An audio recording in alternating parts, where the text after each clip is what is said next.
E nós estávamos numa série de 3 mensagens a respeito de quando a pessoa se afasta da presença de Deus. A gente pegou como base a explicação de Jesus em Mateus capítulo 12, versículo 43, onde ele explica a estratégia de Satanás. E o próprio Jesus, ele fala que quando o espírito imundo sai de uma pessoa, e é típico do diabo, é típico dos demônios, dos espíritos malignos, que não são poucos. Uma terça parte jogada do céu para baixo não são poucos. É típico deles procurar o homem, o ser humano, para fazer como morada. Dessa parte é muitos. Satanás, quando ele se rebelou e ele perdeu a batalha no céu, foi lançado, ele conseguiu trazer dessa parte com ele. Essa mesma estratégia também é usada quando as pessoas se rebelam, se afastam da presença de Deus. Normalmente elas têm um coração muito cheio de mágoa e elas têm essa tendência de querer arrastar outras pessoas para o seu poço de mágoa. E a gente estava falando sobre a estratégia de Satanás, que foi contada por Jesus. Quando o espírito imundo ele sai de uma pessoa, ele anda por lugares áridos em busca de repouso. É uma coisa que ele nunca vai encontrar, porque uma pessoa que vive debaixo de condenação não pode encontrar repouso. E aí ele pensa consigo mesmo: voltar para minha casa. Ele volta.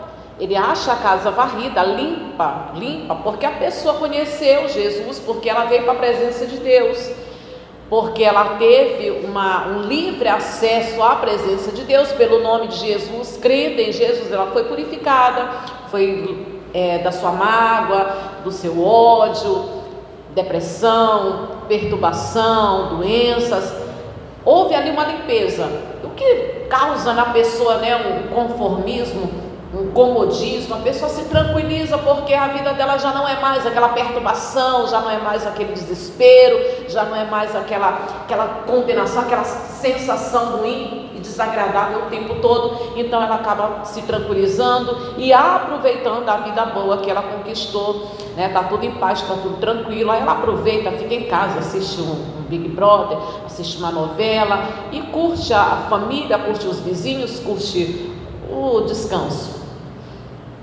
Mas o diabo não desiste de mim jamais, ele não desiste de você. É isso que Jesus ele fala, ele sempre volta, ele não desiste, ele trabalha 24 horas para destruir a imagem de Deus, já que ele não pode destruir Deus. Então, para destruir aquele que é a semelhança de Deus, já que ele não pode combater contra Deus, e ele é mais forte e é mais poderoso, tem mais habilidade, tem mais conhecimento, tem mais sagaz do que o homem. O homem é um ser frágil, só é vencedor em Cristo. Fora de Cristo é miserável, não tem força, não tem capacidade para absolutamente nada.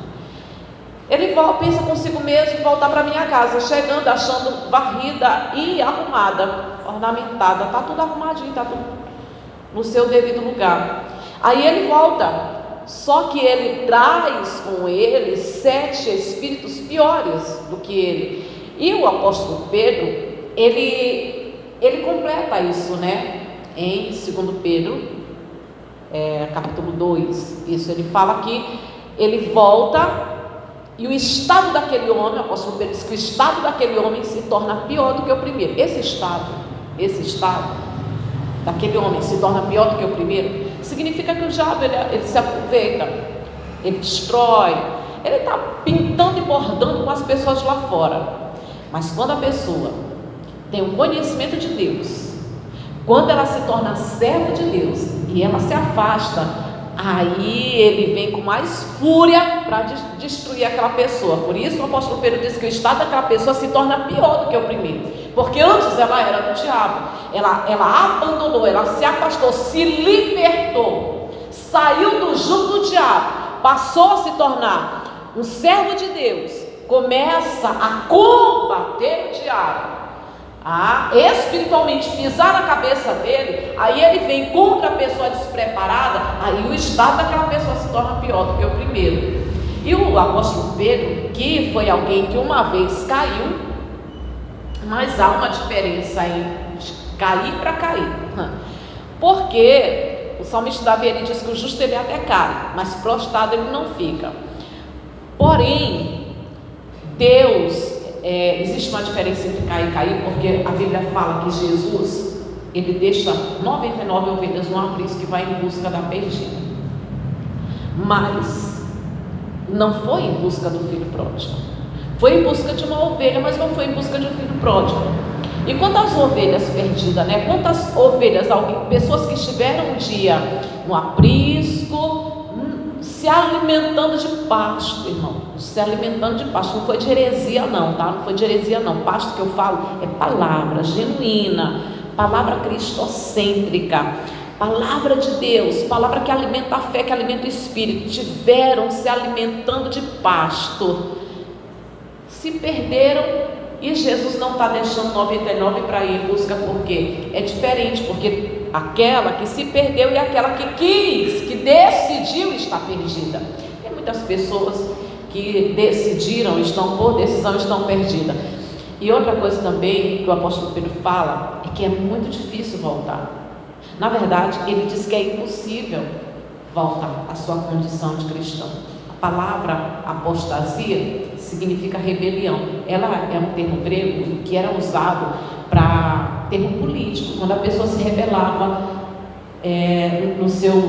no termo político.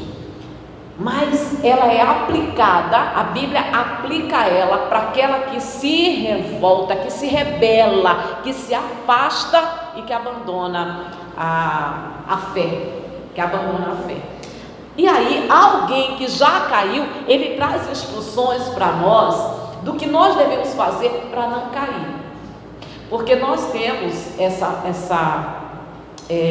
inclinação, e pode acontecer, irmãos. Alguém aí já ouviu dizer que salvo uma vez, salvo para sempre? Não é isso que ele fala, que você vai ver comigo, que não é isso que o apóstolo Pedro fala. Podemos cair. Por que podemos cair? Nós falávamos na sexta-feira, todos nós conhecemos alguém que um dia falava de Jesus, que estava na presença de Deus, que demonstrava amor a Deus, que declarava amor eterno a Deus, que muitas das vezes, irmãos, orava dizendo: eu não vou te deixar nunca mais, e da presença de Deus eu não saio nunca mais. E hoje está numa vida miserável, voltou para o jugo do diabo e faz coisas que outrora não fazia. Conhecemos alguém, isso é um alerta para nós. O apóstolo Paulo diz, 2 Coríntios capítulo 10, 24, aquele que está de pé, olhe, não caia. Capítulo 9, olhe, não caia, porque pode cair. E o diabo nunca vai desistir, sempre vai fazer por onde nos derrubar. Aí ele traz instruções e ensinamentos preciosos para que a gente não venha voltar para as garras do diabo, voltar para o jugo do diabo. E é muito importante a dica que o apóstolo Pedro dá, que é, a gente pega aqui, eu pedi para você abrir, eu não abri.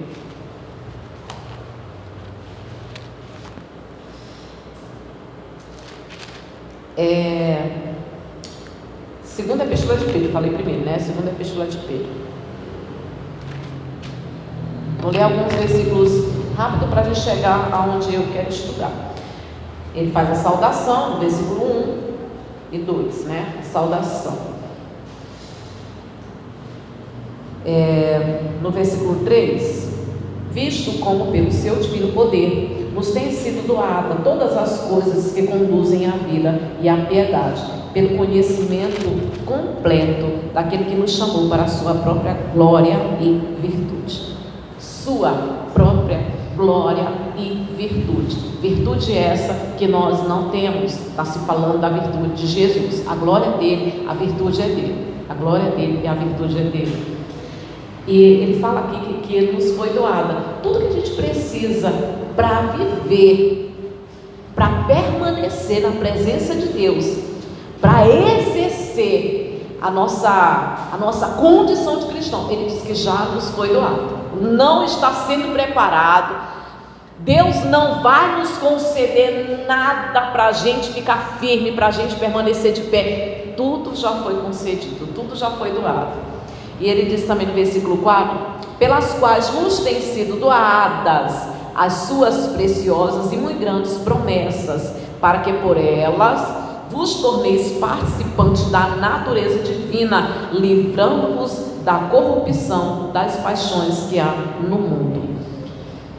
A palavra virtude, ela é o contrário de corrupção. Corrupção é aquilo que a gente sabe, irmãos, que aconteceu conosco na queda do Éden. Houve a corrupção e nós também, juntamente com Adão e Eva, fomos corrompidos. A nossa natureza, criados à semelhança de Deus, a genuidade, tudo isso foi corrompido no Éden. E no versículo 5 diz assim: por isso mesmo, vós, reunindo toda a vossa diligência, associai com a vossa fé a virtude, com a virtude o conhecimento. Dá uma pausa. Associai a vossa fé, porque sem fé é impossível agradar a Deus. E não basta, né? O apóstolo Tiago, não basta crer em Deus, tem que ter obras. Fé é crer em Deus, é acreditar, é confiar em Deus. Isso é fé. O fato de você estar aqui já mostra que você tem fé, que você acredita em Deus. Agora ele está dizendo que é para nós acrescentarmos a nossa fé. Deixa eu pegar de novo. A palavra diligência significa se aplicar com cuidado, com zelo, a uma tarefa. Deixa eu pegar como é que o dicionário diz. Diligência significa interesse, cuidado em aplicar na execução de alguma tarefa. É aplicar cuidado, interesse na execução de alguma tarefa. E também tem como significado urgência, presteza, ou seja, rapidez em fazer alguma coisa. Será que você consegue entender o que o apóstolo Pedro está dizendo? A gente lê novamente esse versículo aqui e eu vou te dar novamente como é que o dicionário diz. Versículo 5: por isso mesmo, vós, reunindo toda a vossa diligência, associai com a vossa fé a virtude, com a virtude o conhecimento. Diligência significa interesse, significa aplicar interesse e cuidado na execução de alguma tarefa. E também urgência e presteza, rapidez em fazer alguma coisa. A vida do cristão, irmãos, ela é cheia de tarefa, de compromissos, de responsabilidade. Virtude, nós não temos virtude, as virtudes são de Jesus. O conhecimento, só se adquire conhecimento pela palavra. É o único meio de adquirir conhecimento. Então, associar a fé, toda a diligência, a fé, volta a dizer, se aplicar, a gente pode cair. Irmãos, a gente pode cair. Daí ele está dizendo que a gente tem que ter muito cuidado, tem que ter rapidez, tem que fazer as coisas para Deus, executar as tarefas de um cristão, porque nós temos tarefas a se executar como cristãos. Todo cristão existem seus deveres devocionais.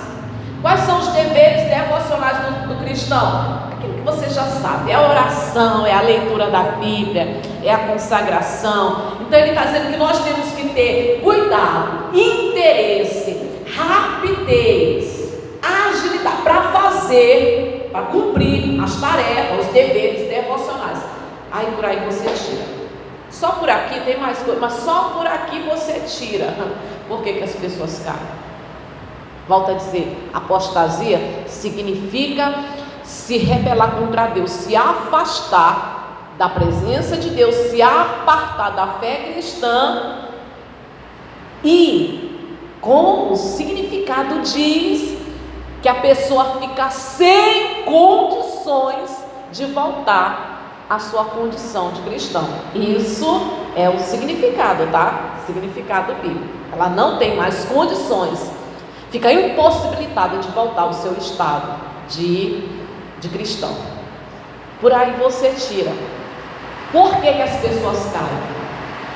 As pessoas caem porque elas não têm rapidez, porque elas não têm agilidade, não têm presteza, cuidado, não tem não tem interesse nas coisas que Deus quer que ela tenha. E a gente até falava no domingo, né? Que Davi, ele dava importância para as mesmas coisas que Deus ele dá importância. Colocar como primeiro lugar, como primazia, aquela vida de cristão. Porque o apóstolo Paulo, ele fala que a vida cristã, ela é uma carreira. Aumenta aqui, rapidinho.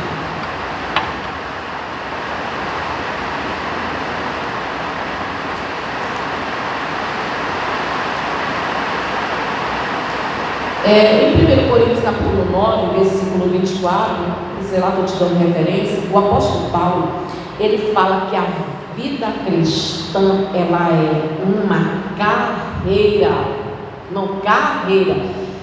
Carreira exige rapidez. Por aí você entende por que as pessoas caem? Porque é uma lerdeza para orar, é uma lerdeza para ler a Bíblia, é uma lerdeza para cumprir os seus deveres devocionais, para se congregar, leva as coisas de Deus, sabe, numa lerdeza, estão andando a passos lentos. Olha, quem corre o risco de tropeçar. É por isso que ele está dando essas dicas aqui, porque a vida cristã, ela é uma carreira, mas ele dá alguma dica para não tropeçar, e ele fala exatamente isso que eu estou falando para vocês, é para vocês não tropeçar. Aí, continuando, aqui a gente já viu os seis, o conhecimento, não, a gente viu sim, os seis assim, com o conhecimento, ou seja, adquirir conhecimento da palavra de Deus, com conhecimento, o domínio próprio, com o domínio próprio, a perseverança, e a perseverança, a piedade. Com o conhecimento, olha só, estudar, se aplicar no estudo da palavra de Deus, e o controle das emoções, porque as nossas emoções, irmãos, sempre são contraditórias à vontade de Deus. A nossa carne é inimiga do Espírito, a nossa carne, ela é contrária, ela faz guerra o tempo todo contra o Espírito. O apóstolo Pedro está dizendo que a gente tem que ter controle das nossas emoções, dos nossos sentimentos. Isso é muito importante. Seja lá qual sentimento for, quais emoções for, estamos sujeitos a todas elas. Estamos sujeitos, só lembrando Jesus foi tentado em tudo, nós também, tentados a ter inveja, tentados a cobiçar, nós somos tentados a tudo, a gente não quer admitir, mas nós somos tentados a tudo isso. Por isso ele está dizendo que nós temos que ter controle das nossas emoções. Ao conhecimento, o domínio próprio, que é muito importante. Podemos, ao invés de deixar eles ditarem as regras, nos dominar. Os sentimentos, as emoções não podem nos dominar e nos levar a tomar decisões pelas emoções, pelo contrário, né? Nós que temos que dominar as nossas emoções.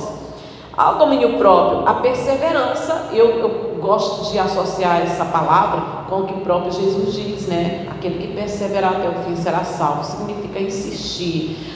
Se o diabo é perseverante, o cristão precisa ser perseverante, insistir, permanecer. Tem pessoas que desistem fácil por qualquer coisa, sabe, pela primeira tribulação, e ela não entende, não entra, sabe, ela não procura compreender as coisas espirituais que nós fomos feitos pela graça de Deus, a prova de fogo. Pela graça de Deus, Deus, porque quem deu o primeiro passo foi Ele. Nós nem merecíamos, nós vivíamos mortos nos nossos delitos, mas Ele deu o primeiro passo para nos reconciliar com Ele. Reconciliados com Ele, nós fomos feitos a prova de fogo. Pode vir a prova que for, irmãos, a pessoa não entende que a prova está ali, não precisa desistir. A prova não vai te destruir, pode doer, pode machucar, pode provocar lágrimas, mas não vai destruir. A gente precisa entender que todas as coisas cooperam, contribuem. Ao contrário de nos destruir, a prova nos molda ao caráter do nosso Senhor Jesus. E aí ele diz assim, a perseverança, a piedade. A piedade, irmãos, é a dedicação pelas coisas de Deus. Piedade é o amor às coisas de Deus, é a dedicação às coisas sagradas, é amar as coisas de Deus, é viver uma vida devocional, uma vida dedicada a Deus. Por isso que as pessoas caem, é por isso que elas caem, e é isso que o apóstolo Pedro vai falar mais aqui na frente, porque elas não vivem uma vida fervorosa. Porque, resumindo, as coisas que ele está falando aqui, a respeito da diligência, a respeito da vida de piedade, significa uma vida fervorosa. Há uma cobrança para mim não cair, para mim não me apostatar da fé, para mim não me afastar da presença de Deus e voltar a viver uma vida vazia. Eu preciso me cobrar o tempo todo a viver uma vida fervorosa, fazer para mim mesmo cobranças. Não preciso ler, eu preciso orar, eu preciso dobrar o joelho, não preciso buscar a Deus, eu preciso ir para a igreja. Cobranças, cobranças. E aí, continuando, no 7, com a piedade, ou seja, a dedicação às coisas sagradas, a fraternidade, com a fraternidade, o amor. A fraternidade com a piedade, essa dedicação às coisas sagradas, a fraternidade. Fraternidade, irmão, é o amor entre os irmãos, que isso é importantíssimo, né? O amor entre os irmãos, que a Bíblia diz que o amor, ele cobre multidão de pecados. Esse amor, essa fraternidade, que essa irmandade, e a fraternidade, o amor. Se houver amor, tem perdão. Se tiver amor, tem perdão. Se não tiver amor, aí fica mágoa, fica ressentimento, não perdoa, porque nós vivemos numa comunidade onde as pessoas são diferentes, onde as pessoas erram, onde as pessoas falham, e a gente precisa entender que nós convivemos com pessoas falhas, com pessoas diferentes, e às vezes, irmão, a pessoa que você tem tanta amizade, tanta comunhão com ela, tem dia que ela chega, ela não está para conversa, tem dia que ela está tendo lutas interiores, está lutando com o seu próprio caos, está passando por uma prova, por uma tribulação. Tudo isso a fraternidade e o amor. E o amor, ele perdoa. A gente precisa disso. Muitas pessoas que não acrescentaram isso à sua fé cristã se apostataram da fé, magoados e ressentidos com os irmãos. Tem mais. Aí ele diz no versículo 8, porque estas coisas existindo em vós e em vós aumentando. Dá uma pausa aqui, irmãos. Olha, não é para se conformar. Não é para se conformar. Em outras palavras, ele está dizendo que se a gente quiser ficar firme na presença de Deus, se a gente não quiser se afastar, se apostatar, até porque isso é uma profecia que vai se cumprir. A Bíblia diz que nos últimos tempos muitos se apostatarão da fé, muitos abandonarão a fé.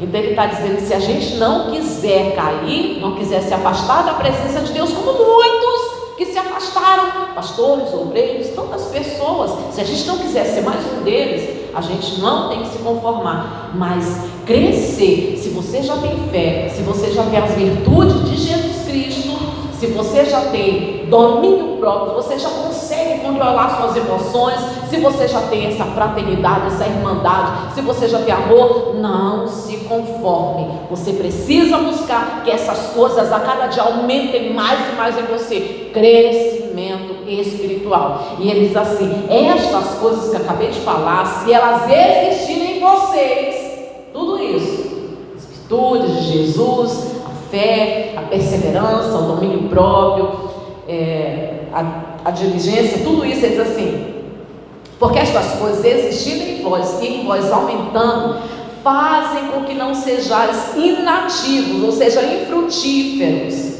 inoperantes, nem infrutuosos no pleno conhecimento do nosso Senhor Jesus Cristo, pois aquele a quem estas coisas não estão presentes é cego, vendo só que está perto, esquecido da purificação dos seus pecados de outrora. Ele está dizendo que quem não tem essas coisas que ele acabou de falar é cego. Uma pessoa cega espiritualmente é o que muitos já se tornaram, né? E é triste. Eu conheço pessoas assim, você conhece. E todos nós conhecemos pessoas que não caíram, estão caindo, estão declinando, estão se afastando aos poucos da presença de Deus. E ele está falando que se não tiver tudo isso que ele acabou de dizer, a pessoa é cega. O cego espiritualmente, ele só consegue ver o terreno e o carnal, só consegue ver as coisas naturais. O que as pessoas estão conseguindo ver, irmãos? Do que elas estão se alimentando apenas das coisas desse mundo. Tem muita gente carregando o nome de cristão, porém está se alimentando só das coisas terrenas, só das coisas desse mundo. Espiritualmente já está cega, não consegue ter visão espiritual. E esqueceu até do sacrifício que Jesus fez para que ela viva uma vida de negação, de renúncia, de sacrifício, de violência contra a própria carne e sem amor à própria vida. Sabe o que ela está fazendo? Ela está tão cega que ela só consegue ver o terreno. Tem muita gente que está assim, caindo, e outras que já caíram. Esse caindo, ela vai sendo seduzida pelos pratos do diabo. Irmãos, depois de seduzida, depois de envolvida, aí é que ela fica cega mesmo.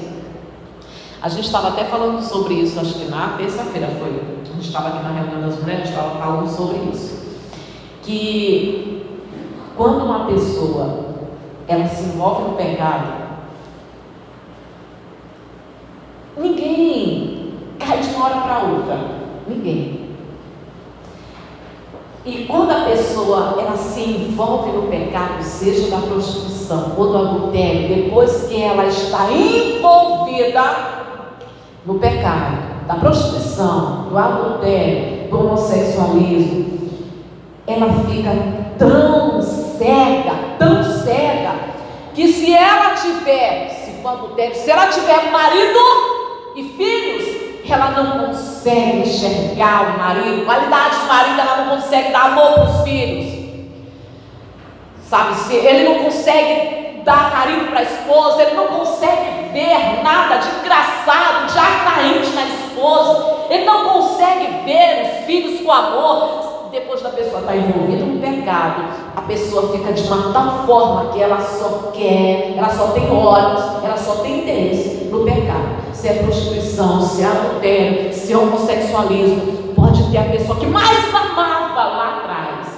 podia declarar amor para o marido ou para a esposa, podia estar lá atrás declarando amor para os filhos, dizendo: meus filhos são minha vida. Depois de estar envolvido nos pecados, a pessoa não consegue ver nada, não consegue ver valor de família, não consegue ver valor de casamento, não consegue ver responsabilidade de filho, não consegue ver nada. E tem muita gente que está assim, caindo, sendo seduzida pelo pecado e só consegue ver o natural e o normal, vivendo e aproveitando, usufruindo desse mundo e das coisas desse mundo.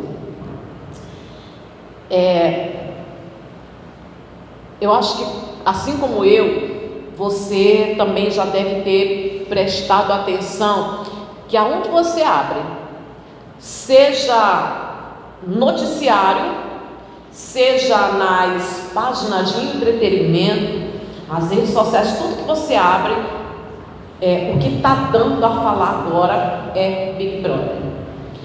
Eu não posso opinar em nada, porque parece exagero que eu estou falando, mas nunca, nenhuma propaganda sequer eu não assisti, irmão. Nenhuma propaganda assim, diz assim, está passando nada, não sei, não. Mas vejo muitas pessoas que carregam nome de cristão, que dizem que amam a Deus, que creem em Deus, comentando e fazendo críticas em cima, ou seja, que estão falando e dando a sua opinião com propriedade. Irmãos, tem muita gente que só consegue ver o que está nesse mundo. Tempo para viver uma vida fervorosa para Deus, interesse para viver uma vida fervorosa para Deus, não tem. Essas são as pessoas que o diabo ainda está seduzindo, que futuramente estarão separadas definitivamente de Deus, dizendo ao apóstolo Pedro que não tem como voltar ao seu estado de cristão, não tem mais. Continuando aqui, no versículo 10. Por isso, irmãos, olha só, irmão, vê se você valoriza o que o apóstolo Pedro está falando, porque um apóstolo de Cristo é alguém que sabe do que está te falando. Ele diz assim: por isso, irmãos, procurai com diligência, ou seja, com presteza, com urgência, com diligência cada vez maior, cada vez mais interesse, mais diligência, confirmar a vossa vocação e eleição, porquanto procedendo assim, não tropeçareis em tempo algum. Ele deu a dica aqui, ó. O apóstolo Pedro deu todas as dicas que a gente precisa seguir para não tropeçar, para não cair, para não se apostatar, para não sair da presença de Deus, para não voltar a virar a casa de demônios, morada de espíritos malignos, morada de encosto, para não voltar a ser usados pelo diabo. Ele deu todas as dicas que a gente precisa seguir para não voltar a viver nos vícios, na prostituição, no adultério, na orgia, na bebida, toda sorte de coisas que o mundo apresenta. Ele já deu todas as dicas aqui, que significa que a gente, se está fazendo, não se conformar. Se está lendo a Bíblia, se está buscando o conhecimento de Jesus, se está buscando as virtudes, a glória de Deus, se está vivendo uma vida fervorosa, dedicada, ele está dizendo: não se conformem, não se acomodem. Vocês precisam fazer cada vez mais, confirmar a vossa eleição, a vossa vocação, ou seja, vocês foram eleitos para a vida eterna morar dentro de vocês, para Jesus, a vida de Cristo morar dentro de vocês. Se vocês fizerem isso, aí ele completa assim, ó: vocês nunca vão tropeçar. E ele diz assim, ó, no 11: pois desta maneira é que vos será amplamente suprida a entrada no reino eterno do nosso Senhor e Salvador Jesus Cristo.